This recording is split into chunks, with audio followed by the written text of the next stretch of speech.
विद्यार्थ्यांनो, आज आपल्याला जलप्रणाली याविषयी माहिती बघायची आहे. तर येथे हा नकाशा आहे. ब्राझील जलप्रणाली आकृती 3.4 आणि आकृती 3.5 भारत जलप्रणाली. तर या नकाशाबद्दलची माहिती म्हणजेच ब्राझीलची जलप्रणाली आणि भारताची जलप्रणाली याबद्दल आपल्याला आज माहिती बघायची आहे. तर त्याआधी आपल्याला या दोन आकृत्या, एक ब्राझीलची जलप्रणाली आणि एक भारताची जलप्रणाली, या दोन आकृत्या ज्या दाखवलेल्या आहे यांचा दोन ट्रेसिंग पेपर घेऊन त्यावर दोन्ही देशातील गंगा आणि ॲमेझॉन नद्यांची खोरी दाखवणारे नकाशे आपल्याला तयार करायचे आहे. बघा, देशाचे नाही तर गंगा आणि ॲमेझॉन नदीचे खोरी दाखवणारी नकाशे तयार करायचे आहे.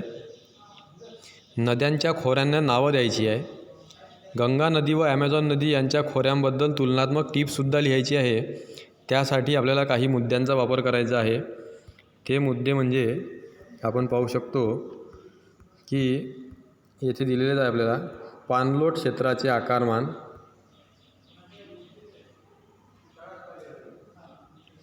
आणि त्यानंतर इथे आहे खोऱ्यांचे त्या त्या देशातील सापेक्ष स्थान, नद्यांचे उगम क्षेत्र, नद्यांची दिशा, प्रमुख उपनद्या व त्यांची दिशा व इतर मुद्दे हे आपण पाहू शकतो. तर काही माहिती, या जास्तीची माहिती बघा, तर या इथल्या माहितीचा सुद्धा वापर करून तुम्हाला ती करायची आहे. आता भौगोलिक स्पष्टीकरण दिलेलं आहे. ब्राझील जलप्रणाली. ब्राझीलच्या जलप्रणालीचा विचार करता आपण आता नकाशामध्ये बघू की ब्राझीलच्या जलप्रणालीचा जर आपण विचार केला तर ब्राझीलमध्ये ॲमेझॉन नदीचं खोरं आहे. या इथे पॅराग्वे नदी, पॅराना नदी खोरे आहे. आणि ब्राझीलच्या पूर्वेकडील साओ फ्रान्सिस्को ही नदी खोरे आणि पूर्वेकडील किनाऱ्यावरील इतर काही नद्या, असं ब्राझीलच्या जलप्रणालीचं वर्णन करण्यात आलेलं आहे. यापैकी आपण पहिली जलप्रणाली बघू, ती म्हणजे ॲमेझॉन नदी खोरं. तर आपण इथे पाहू शकतो की हे संपूर्ण जे खोरं आहे हे ॲमेझॉन नदी खोरं आहे. इथे बघा, ही मोठी एक नदी, जिचा आपण रंग बदलून घेऊ, आता निळा करू. तर ही इथून एक नदी वाहत आहे ब्राझीलमधील. ही ब्राझीलमधील सर्वात मोठी नदी आहे ॲमेझॉन नदी. आणि ॲमेझॉन नदीला अनेक उपनद्या सुद्धा येऊन मिळत आहे. तर हे ॲमेझॉन नदी खोरं आहे. ॲमेझॉन नदीचा उगम हा पेरू देशातील, बाजूलाच पेरू हा देश आहे, पेरू या देशातील अँडीज पर्वतरांगेच्या पूर्व उतारावर होत आहे. ॲमेझॉनमधील पाण्याचा विसर्गाचं प्रमाण प्रचंड आहे. सुमारे 2 लाख घनमीटर प्रति सेकंद एवढं पाणी या नदीच्या मुखातून विसर्ग केला जाते.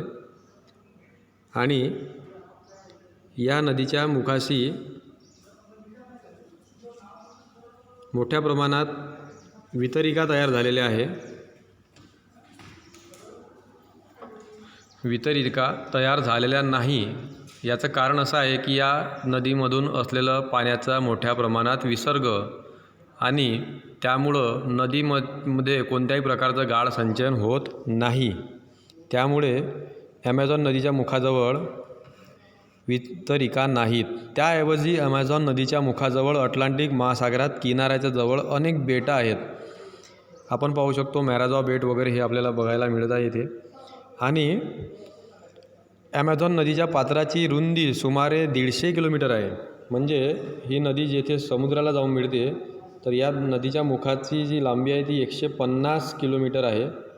आता या 150 किलोमीटर म्हणजे एक किनारापासून या नदीचा दुसरा किनारा, समुद्राला ज्या ठिकाणी ही नदी मिळत आहे त्या ठिकाणी 150 किलोमीटरवर आहे.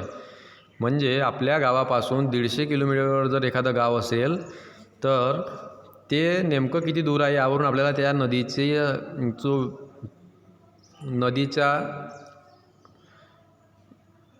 नदीच्या मुखाचा जो विस्तार आहे त्याची कल्पना येऊ शकते की आपल्या गावापासून एखादं 150 किलोमीटरवरचं गाव तुम्ही लक्षात घ्या. दुसरी जी जलप्रणाली आहे ती आहे पॅराग्वे आणि पॅराना ही नदी प्रणाली. आपण पाहू शकतो या ठिकाणी काही नद्या येऊन मिळून राहिलेल्या आहे. तर या दोन नद्या ज्या इथे आपल्याला दिसत आहे, या दोन नद्या ब्राझीलच्या नैऋत्य भागामधल्या आहे आणि या दोन्ही नद्या ब्राझीलच्या दक्षिणेकडील अर्जेंटिना देशातील प्लाटा नदीला जाऊन मिळत आहे. आणि या दोन्ही नद्या दक्षिण टोकाला असलेली उरुग्वे नदी यांना ब्राझीलच्या उच्चभूमीच्या दक्षिण उतारावरून पाण्याचा पुरवठा होत आहे. म्हणजे ही जी उरुग्वे नदी आहे, या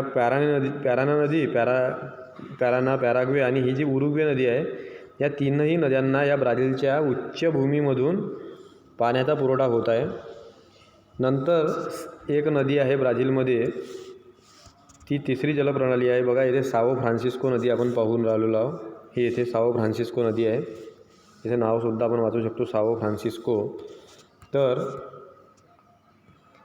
साओ फ्रान्सिस्को ही ब्राझीलमधील तिसरी महत्त्वाची नदी आहे. या नदीचं संपूर्ण पाणलोट क्षेत्र ब्राझीलमध्येच आहे आणि ब्राझीलच्या उच्चभूमीच्या पूर्व भागात हे क्षेत्र आहे.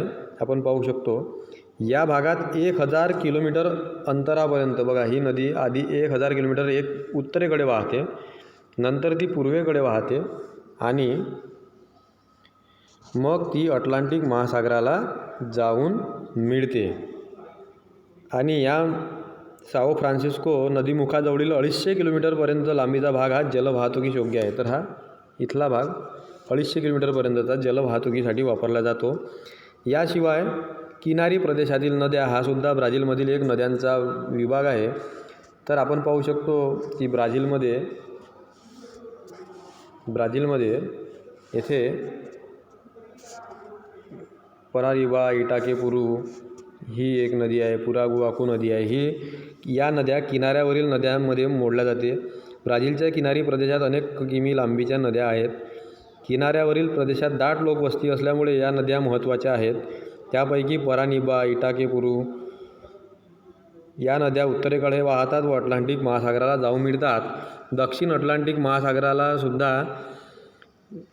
महासागराला मिळणाऱ्या नद्यांना पाण्याचा पुरवठा ब्राझीलच्या उच्चभूमीमधूनच होत आहे आणि पुरागुआकू नदी साल्वाडोरजवळ अटलांटिक महासागराला जाऊन मिळते.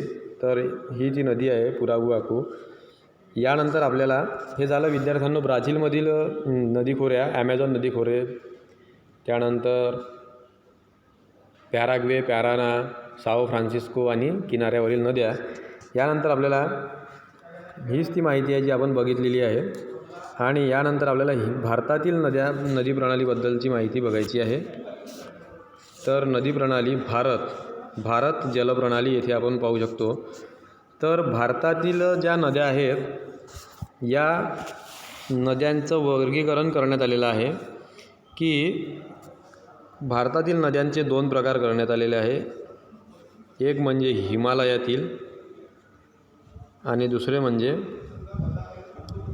द्वीपकल्पावरील. आता हिमालयातील म्हणजे या भागामधल्या नद्या किंवा येथून उगम पावणाऱ्या नद्या आणि द्वीपकल्पावरील म्हणजे उर्वरित जो भारत आहे त्या संपूर्ण भारतामधील नद्या. तर आपण पाहू आता हिमालयातील नद्या. आणि हिमालयातील नद्यांपैकी बहुतेक नद्या या विविध नद्या हिमनद्यांमधून उगम पावतात. त्यामुळे उन्हाळ्यातही त्या नद्यांना पाणी असते, पावसाळ्यात त्यांना पूर असतो आणि म्हणून या भारतातील हिमालयामधून उगम पावणाऱ्या नद्या या बारमाही असतात. बारमाही म्हणजे वर्षभर त्यांना पाणी असते. या गटात सिंधू आणि तिच्या उपनद्या आणि गंगा आणि तिच्या उपनद्या असा 2 विभाग आहे. म्हणजे आपण पाहू शकतो की येथे गंगा नदी आहे, या गंगा आणि तिच्या उपनद्या, आणि इकडे एक सिंधू नदी आहे आणि सिंधू आणि तिच्या उपनद्या. अशा प्रकारे 2 नदी प्रणाली ही हिमालयीन नदी प्रणालीमध्ये मोडतात. तर आपण पाहू आता सिंधू व तिच्या उपनद्या झेलम, चिनाब, रावी, बियास कुठे आहे बघा, तर येथे आहे. झेलम, चिनाब, रावी, बियास या सिंधू ही पूर्ण सिंधू नदी प्रणाली आहे. सिंधू नदीला अनेक उपनद्या येऊन मिळत आहे. तर ही सिंधू नदी प्रणाली पश्चिम हिमालया म्हणजे जम्मू काश्मीर राज्यामधून वाहते. या एकमेकींना बऱ्याचशा समांतर आहे. सिंधूची एक प्रमुख उपनदी आहे सतलज. आपण इथे पाहू शकतो ही सतलज नदी. तर सिंधूची एक प्रमुख उपनदी सतलज आहे आणि ती मानसरोवरामध्ये उगम पावते व पश्चिम दिशेने वाहते. आणि आपण पाहू शकतो इथे की हे जे मानसरोवर आहे येथून सिंधू नदीचा सतलज नदीचा उगम झालेला आहे आणि ती पुढं वाहत झाली आणि सिंधू नदीला मिळून राहिली.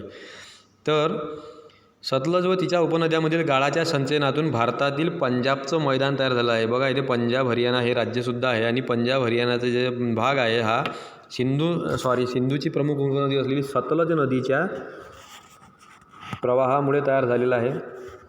आणि सिंधू नदी पुढे पाकिस्तानमध्ये वाहते. आपण पाहून राहिलो की ही नदी पुढे सिंधू नदी ही पुढे पाकिस्तानात वाहते आणि अरबी समुद्राला जाऊन मिळते.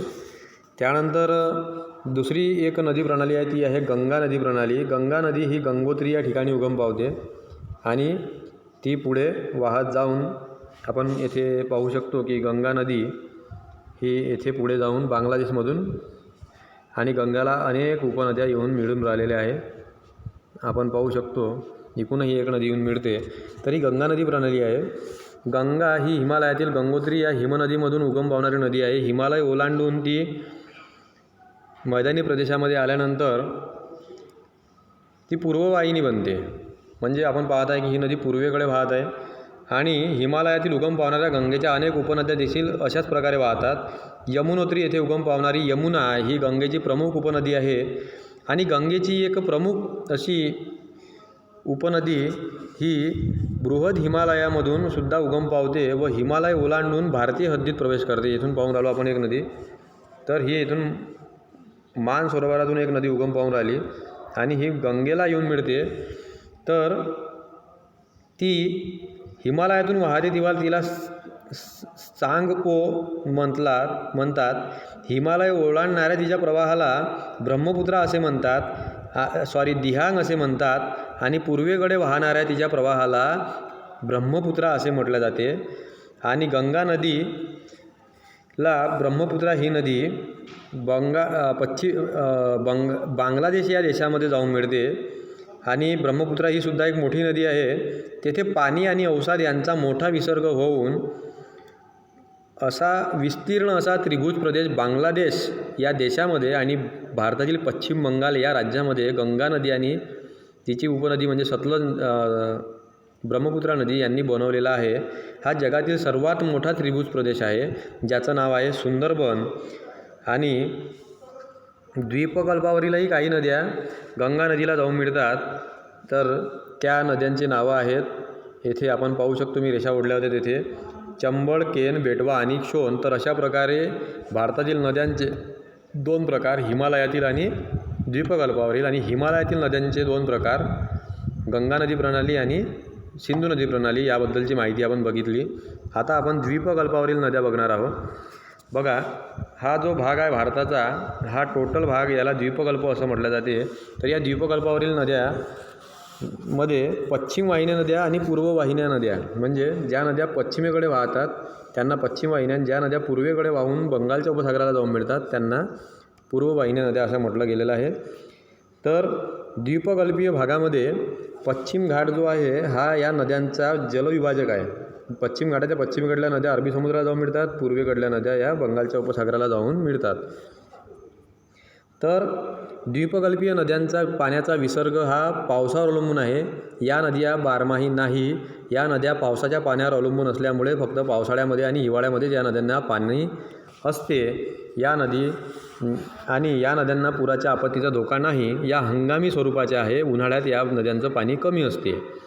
त्यानंतर आपण पाहू शकतो की पश्चिम घाट आणि अरबी समुद्र यांच्या दरम्यान म्हणजे पश्चिम घाट इथला आणि हा अरबी समुद्र यांच्या दरम्यान ज्या नद्या वाहतात यांची लांबीसुद्धा कमी आहे. आणि या केरळ, कर्नाटक, महाराष्ट्र आणि दक्षिण गुजरातमधील जो किनारी प्रदेश आहे या सर्व हा संपूर्ण प्रदेश म्हणजे पश्चिमेकडे वाहणाऱ्या नद्या आणि यामध्ये नर्मदा, तापी, मही, साबरमती या नद्यांचा एक गट आहे. आणि यांची लांबी थोडी कमी आहे. त्यानंतर तापी आणि नर्मदा ही बघा इथे नर्मदा नदी आणि ही तापी नदी या नद्यासुद्धा पश्चिमेकडे वाहणाऱ्या नद्यांचा एक गट आहे. तर तापी व नर्मदा या खतदरीतून वाहतात असं म्हटलं जाते. मही नदी जी आहे ती ईशान्येकडून वायव्येकडे वाहत येत आहे. तर अरवलीच्या दक्षिण उतारावरून उगम पावणारी एक साबरमती नदीसुद्धा आहे, तीसुद्धा खाली दक्षिणेकडे वाहते, हे लक्षात ठेवायचं आहे. आणि उत्तर दक्षिण ती नदी वाहते, साबरमती नदी दक्षिणेकडे वाहते. याशिवाय अरबी समुद्रास मिळणारी नदी म्हणजे अरवलीच्या पश्चिम उतारावर पाहणारी एक लुनी नदीसुद्धा आहे. तरी इथे पाहून राहिलो आपण, एक लुनी नदीसुद्धा अरबी समुद्राला जाऊन मिळत आहे. आणि ही नदी अरबी समुद्राला कच्छच्या आखातामध्ये जाऊन मिळत आहे. तर अशा प्रकारे विद्यार्थ्यांनो द्वीपकल्पीय नद्यांचा दुसरा भाग 2 प्रकार आहे. एक म्हणजे अरबी समुद्राला जाऊन मिळणाऱ्या नद्या आणि दुसरा म्हणजे बंगालच्या उपसागराला जाऊन मिळणाऱ्या नद्या. तर यामध्ये आपण कृष्णा, कावेरी, गोदावरी यासारख्या नद्या म्हणू शकतो. त्यानंतर आपण मही नदी, लुनी नदी, तापी नदी, साबरमती नदी, नर्मदा, तापी यासारख्या नद्यांची माहिती यामध्ये आपण घेतलेली आहे. नंतर आहे बंगालच्या उपसागराला जाऊन मिळणाऱ्या नद्या. तर द्वीपकल्पावरील बऱ्याचशा ज्या नद्या आहेत त्या बंगालच्या उपसागराला जाऊन मिळतात. आणि यात गंगेशिवाय द्वीपकल्पावरील ज्या नद्या बंगालच्या उपसागराला जाऊन मिळतात त्यांचा बराचसा पाणलोट क्षेत्रसुद्धा मोठा आहे. यात गंगेशिवाय महानदी, गोदावरी, कृष्णा, कावेरी या प्रमुख नद्यांचा समावेश आहे. आणि गोदावरी ही नदी भारतातील पाणलोट क्षेत्राच्या दृष्टीने दुसरी आणि गंगेनंतर दुसरी भारतातील मोठी नदी आहे जी. आणि द्वीपकल्पावरील सर्वात मोठी नदी असलेली नदी म्हणजेच गोदावरी. बघा, भारतातील दुसरी आणि द्वीपकल्पावरील पहिली नदी, कारण भारतातील पहिली नदी आहे गंगा नदी. तर गोदावरी ही पाणलोट क्षेत्राच्या दृष्टीने भारतातील दुसऱ्या क्रमांकाची नदी आहे.